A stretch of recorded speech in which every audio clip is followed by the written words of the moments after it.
Now, being a professional makeup artist for nearly 25 years, I actually don't know what the number is, it's around that kind of time. Being a makeup artist for that long means that I've had to apply makeup to every single skin type you can imagine. Now, one of the skin types I would say is one of the hardest is dry, dehydrated, flaky skin. It really does frustrate me that I can't always show a kind of tutorial on myself to be able to show you like how to work with that skin, because obviously I only have one skin type. There's only so much that I can actually do on my skin which kind of makes sense, you know? So I can't pretend I've got dry or very oily skin or things like that. But what I do want to do today is talk you through exactly how to apply makeup to dry skin, which is dehydrated, maybe flaky as well. So if your makeup generally tends to cling, separate, or just kind of like start looking dry, just like your skin, or even make your skin look even more dry than it actually probably usually looks to you,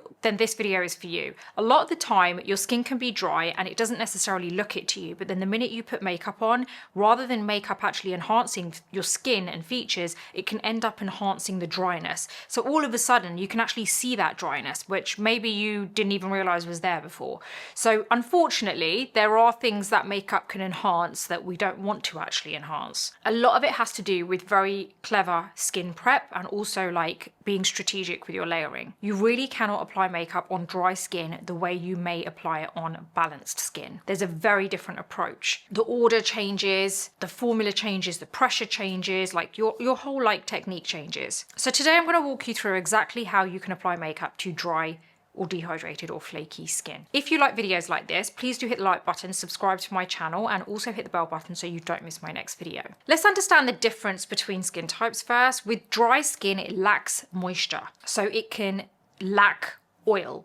That's the best way to put it. So dry skin lacks oil. Dehydrated skin lacks water. Flaky skin is when you have visible shedding or kind of a flaky finish to the skin. It's more of a kind of rough texture. Now, makeup behaves very differently on each of those types, but they all have one thing in common. That is that they don't tolerate heavy layering or kind of too much friction. Heavy matte layering isn't going to work, and friction is not going to work when it comes to your application. I think we kind of assume that dry, dehydrated, flaky skin is all kind of like one thing. These are basically three different types, I would say, of dry skin. Just because your skin is dehydrated doesn't necessarily mean it's lacking what dry skin would be lacking. Do you see what I mean? That's why I wanted to go through that so that you really understand what your skin is lacking if you feel that your skin falls into dry, dehydrated, or flaky skin. Skin prep is honestly everything when it comes to this skin type. If your skin is dry and flaky, it's really about kind of managing it in a very careful way. Like, you need to try and make sure that you don't firstly over exfoliate, and two,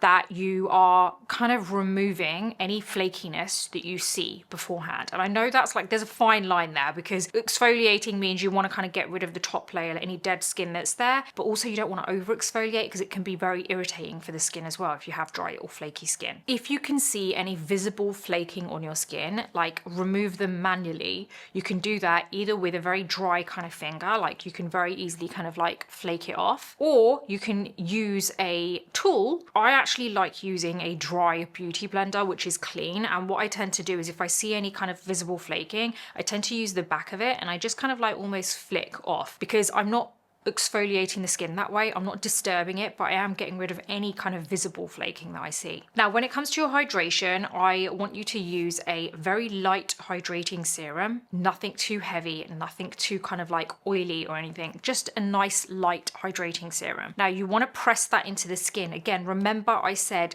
friction is something you want to avoid, so you don't want to rub it all over. You want to kind of press it in. So after you've removed any obvious flaking, press the serum in, and not a lot of it. Let that sink into the skin. You've got to give it a bit of time before you move on to the next stage. You want to apply your moisturizer. Now, again, you want to pick a moisturizer which kind of fits in well. Remember what I said, if you have dry skin, that means that you are lacking oil. If you have dehydrated skin, you're lacking water. If you have flaky skin, that's the texture of your skin. What I want you to understand is like, figure out what your skincare should be. I would always recommend speaking to a professional dermatologist to get all of that straight first. But ideally, you want a moisturizer which isn't overly heavy. Also, you want something that's really gonna is hydration rich, but isn't necessarily thick and heavy for your skin. If you want to get a moisturizer that has SPF in there, that's absolutely fine, or you can use an SPF separate after. So with your moisturizer, I want you to now press this into your skin. This is after you've let your serum completely dry down. Now, once you've pressed in your moisturizer, you're then going to let that sink in,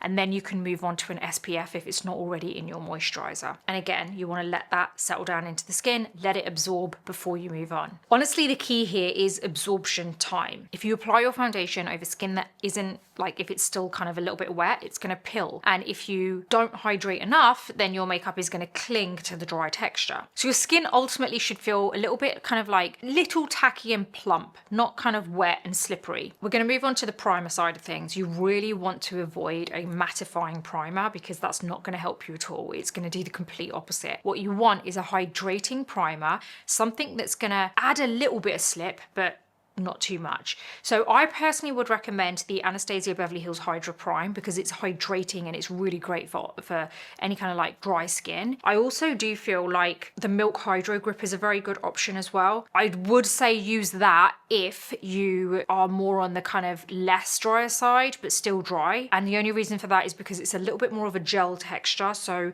again, friction is important. There should be no friction. So when you're applying it, you're pressing it in. If you rub at all, you're basically asking for pilling. The more dry your skin is, the more hydrating your primer should be. Your primer is going to create a smooth surface for you. So it's adding just the right amount of slip, not too much. It's also going to help your foundation to not grip onto any flakes that you may have left on the skin that maybe you didn't see. If you press it into the skin, you're going to be smoothing the surface. If you rub it on, if you move side to side at all, then that's going to basically lift to the flakes that are there that maybe you haven't seen. I talk a lot about this kind of stuff on thebeautybreakfastclub.com, so you might want to head on over there and just subscribe because you're going to love it. It's all about beauty, makeup, skincare, wellness, a bit of mindset, some style thrown in, and there's a great over 40 section as well, which I think you're going to love. It's free to subscribe. That gives you access to one newsletter every kind of like 5 to 10 days, and then if you go for the paid version, that unlocks the entire site. It also means you get to join the group chat on the platform, which, by the way, is where you can ask me any direct questions and I answer them. Everyone is helping each other out with makeup. People are sending their pictures of their makeup. Like, it's such an amazing community. We've got over 9,000 people now as part of this community. That blows my mind. And by the way, the paid version costs you the same as getting yourself one coffee a month. So it really, really is going to be worth it. Trust me. Let's move on to foundation. The formula that you select is crucial when it comes to dry, dehydrated or flaky skin. Now let's talk about what you want to avoid. You want to avoid thick, heavy, matte foundations. You want to avoid foundations that dry too fast, that are also too thick and just dry very quick and set too fast. You want to avoid powdery foundations or anything that sets to a powder. You want to go for flexible, light to medium coverage foundations because you can always build it up if you need coverage, but ultimately I think a light or medium coverage foundation should be enough for you. You also want to make sure that it's, like I said, flexible, something that isn't going to dry too quickly. You want more of a luminous finish to your foundation. More kind of natural finishes to your foundation is going to be better for you. I want you to understand that when you go for a matte finish, it absorbs light, so it can end up enhancing things like flakiness and dehydrated skin. If you go for something which is luminous, it's light reflecting, which means it softens any kind of visible flaking or kind of anything that you're trying to hide. It's really important that you start in thin layers with your foundation. Now, what I want you to do is start from the center and work your way out. It's really, really important you do not drag at any point. I would personally suggest using a beauty blender for this. If you use a brush, sometimes you don't know what you don't have as much control with a brush because your hand's so far away, so you don't have that kind of as much connection to your skin as what you would do if you're using a sponge. So I would always make sure that your sponge is damp. Now, sometimes you've seen me that I use a setting spray to dampen my sponge. What I would recommend in this instance for dry, dehydrated or flaky skin is to dampen it with water. So hold it under the tap, let it soak up, let it double in size, squeeze it all out, wrap a tissue around it, squeeze it again so that it's not overly wet. It kind of soaks up all the excess water. That is your tool ready to go for dry, dehydrated or flaky skin. The reason I'm saying don't use a setting spray is because it's something which isn't water. So there are some ingredients in there that could dry out the skin a little bit and just almost like create a film. You don't want that with dry skin. So you want to stick to water for this. So with that sponge, I want you to then, so basically apply your foundation to the back of your hand, smooth it over so it's a nice thin layer. Get your sponge, you're going to dab onto it, lift a little bit of the product, and then on another part of this hand you're going to basically keep bouncing so it just soaks up that small amount of product. I don't want to be able to see any of the foundation on the sponge. It should be soaked into the sponge. You're then going to slowly start bouncing, right? You are never dragging, you're bouncing along the center, and every time you move you're bouncing. You're never dragging. It is never going to drag. You're going to start along the center, right? Then you're not going to apply more foundation. You're going to slowly bounce it outwards so that you're basically going towards the perimeter of the face, right? You're going to slowly do that so that you've got a nice thin layer. If you need more coverage, don't forget you're still going in with your concealer, so don't try and pile on the foundation. Think about where it is that you want more coverage. If it's all over, then clearly you can go in with another thin layer of foundation and repeat that whole step, but I would let it dry down a little bit before. Then you're going to move on to your concealer. Now, let's be realistic here.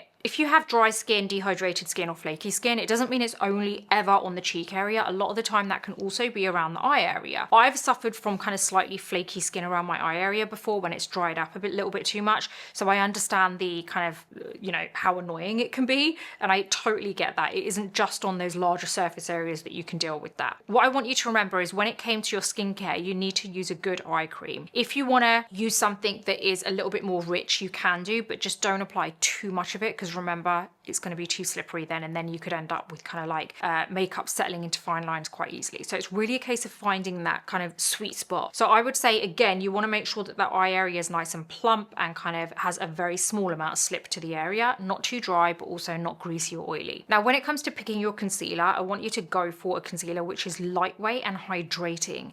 You want something that's going to give you that extra hydration, something that's not going to dry out the area. You want a flexible formula, and you want to make sure that it's not matte. And again, like I said, it doesn't dry too quickly. You also want to make sure you apply less than you need. And secondly, do not apply the concealer directly to the skin. I want you to work from your hand. That is your best friend when it comes to your application process. So what you're going to do is apply the concealer to the back of the hand, spread it out the same way you did with the foundation, so it's a nice thin layer. And it's almost like your palette to work from. You're then going to get your sponge. Again, make sure it's damp the same way it was before. You are then going to dab into it. Same exact process. You're going to let it sink into the sponge before you move on to the skin. You're then going to think about where you want that coverage. Do you want it around the whole under eye area for dark circles? Then you're going to work your way here and you're going to slowly go up so you get a little bit of a lift. You don't want to go too close to the lower lash line. It's going to start looking like it's too mask-like and too heavy when you don't need it there. Again, you want to keep bouncing. You are never dragging. Another little tip here for you, what I like to do when I'm working on different clients, if it's someone who I can see that clearly has exaggerated dryness along the eye area and I've applied the eye cream and it still has become a little bit drier than I'd like it, I tend to mix a tiny bit of that eye cream in with the concealer and then spread it out onto like the back of the hand or the palette, whatever I'm working from, and then apply it, because you're getting that extra hydration and you are kind of ensuring that it doesn't dry out so much. So it really does help. Now, once you've got your coverage, again, you could go anywhere else that you feel that you need coverage. Don't go overboard, keep it very thin layers. And if you need to apply more, then let it dry down a tiny bit and then kind of go in with another layer, but keep the layers thin. If you want to apply things like blush and bronzer, I would highly recommend using cream or liquid products, only because if you use a powder version of it after, it's really going to enhance any dryness. So ultimately, if you have dry, dehydrated or flaky skin, you want to stick to a minimal amount of dry products like powder. So the only powder that I would recommend using is your setting powder, and that's it. So at this point, you can go in and apply blush and apply bronzer. If you're going to do that, I would use a separate beauty blender. Stick with a sponge. I genuinely can tell you right now that it's going to be your best friend with dry skin, dehydrated skin or flaky skin. Brushes are gonna kind of end up becoming, they're too harsh, the bristles are too harsh, so when you start kind of like, even if you are pressing, it's harsh in comparison with a sponge, so it can very easily still lift off certain kind of like dryness on the skin and disturb whatever you've done underneath. So stay away from brushes, stick to a damp sponge. Now, the next step is obviously setting. What I want you to do here is, this is another little trick for you, is you're gonna get a hydrating spray, not necessarily a setting spray, something that just focus on telling you that it is hydrating.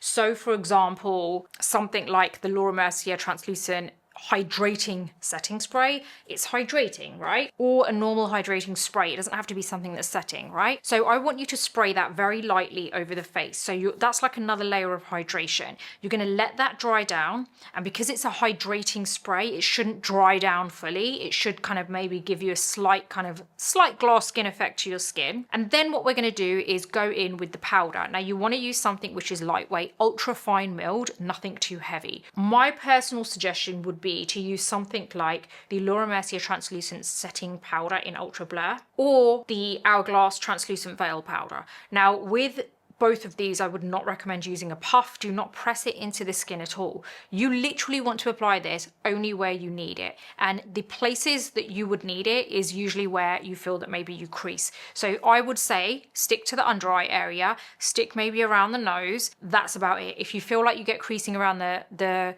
kind of like smile lines, apply a little bit there, but you want to go very fine. I would suggest using something like the Real Technique setting brush. Dip into the powder, but don't go directly onto the skin. Get a tissue or use the back of your hand and press a couple of times into the back of your hand or the tissue, and then go onto the skin. You do not want a lot of powder on your brush at all. That should be enough. If you want to, at the end, you can go in with another layer of your hydrating spray, and that's some extra hydration for you then. Now, a little tip for you, if you are through the day and you feel like my skin's looking a little bit dry, keep a hydrating spray on you. It's honestly going to be your best friend when it comes to just almost like softening everything up again. So you definitely are not going to need to carry powder around with you. And if you feel like it's becoming a little bit dry, keep that kind of hydrating spray with you, because it's just kind of almost like if something's like drying out, you want to give it some water to kind of like plump it up again. So that's what you're doing to your skin. If you want, you can even carry a damp beauty blender with you if it makes, like, if it's, well, I don't know how you will do that, but if you can, then do that. And then kind of use that to press onto certain areas, and that's going to help to kind of rehydrate the area. Let's talk about, like, do a little run through in terms of like what you should stay away from. Stay away from thick, heavy formulas in terms of any product that you're using. Stay away from overpowdering, any kind of like heavy powders like the Huda Beauty Easy Bake. That's going to be too much for you. Stay away from any formula that dries too quickly. Stay away from brushes, because I feel like that's not going to do you any, it's not going to help you. Stick with beauty blenders. Like even when you're applying your blush and bronzer, use a spare beauty blender. Don't use a brush. So just remember, thin layers always win. You can always kind of double up with your layers as long as they are thin. Always allow absorption time. So between each layer, give it time to settle down. Always make sure that you are addressing your skin concern with every makeup product that you use. So everything that you're using should be kind of really well thought out. It's not just about your skincare being tailored to your skin. Your makeup needs to be tailored to your skin too. Don't ever drag. Remember, your skin does not like friction. Stick to bouncing, pressing. And like I mentioned, if I haven't already said it, stay away from powders. Honestly, I feel like dry skin, dehydrated skin and flaky skin, it really does not like a heavy amount of makeup. You've really got to be clever with your application. I really do hope this has helped today. I know it hasn't been me necessarily showing you, but you know, I still want to cater to those issues that you may have. So I do whatever I can. And if it means me sitting here explaining it to you, that's just as good, I think. So I feel like it gives you a chance to really focus on what I'm saying, as opposed to try and focus on what I'm saying and also seeing what I'm doing too. It can sometimes be a bit much. So hopefully this has helped you. I'm going to love you and leave you. Don't forget to like, subscribe and hit the bell button, and everything's listed in my description, and I'll see you on the next video.